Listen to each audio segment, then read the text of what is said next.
નમસ્કાર, આપ જોઈ રહ્યા છો લખત ન્યૂઝ અપડેટ ચેનલ। તમામ સમાચાર અને અપડેટ મેળવવા માટે ચેનલને સબસ્ક્રાઇબ કરો અને બેલ આઇકન પર ક્લિક કરો જેથી તમામ સમાચાર અને અપડેટ તમને મળી રહે। લખતર પંથકમાં વાદળછાયા વાતાવરણ સાથે ધૂળની ડમરીઓ સાથે પવન ફૂંકાતા ખેડૂતોમાં ચિંતાનો માહોલ। ઉનાળુ તલ પાકી ગયા હોવાથી ખેડૂતોએ ખેતરમાં તલના પાકના ઓગલા બનાવી રાખ્યા તે પલળી જવા સાથે ઉડી જવાનો ભય ઊભો થયો। છેલ્લા ઘણા વર્ષોથી ઉનાળામાં ગ્લોબલ વોર્મિંગના કારણે ધૂળની ડમરી ઉડવી, પવન ફૂંકાવા સાથે કમોસમી વરસાદ થઈ રહ્યો છે। ત્યારે લખતર તાલુકાના અને સુરનગર જિલ્લાને નર્મદા નદીની કેનાલનો સૌથી વધારે લાભ મળ્યો છે। લખતર તાલુકા સહિત સુરનગર જિલ્લાના ખેડૂતો ત્રણેય સિઝનમાં પોતાના ખેતરમાં પાક લઈ રહ્યા છે। હાલ ખેડૂતોના ખેતરમાં વાવેલ ઉનાળુ તલ સહિતનો પાક પાકી ગયો છે। ખેડૂતે તલના પાકને વાવી સુકવવા માટે થઈ અને તલના પાકના ઓઘલા બનાવીને મૂક્યા છે।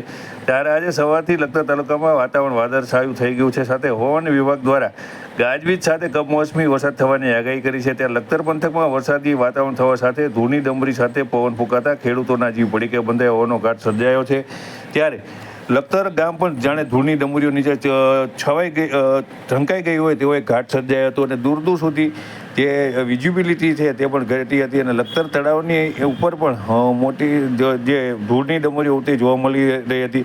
ત્યારે લખતર ગામ સહિત લખતર ગામ બહારના જે રોડ રસ્તાઓ છે તે પણ સુમસામ હતા। એકલ દોકલ લોકો તે આવતા જતા હોય તેવો જોવા મળી રહ્યું હતું।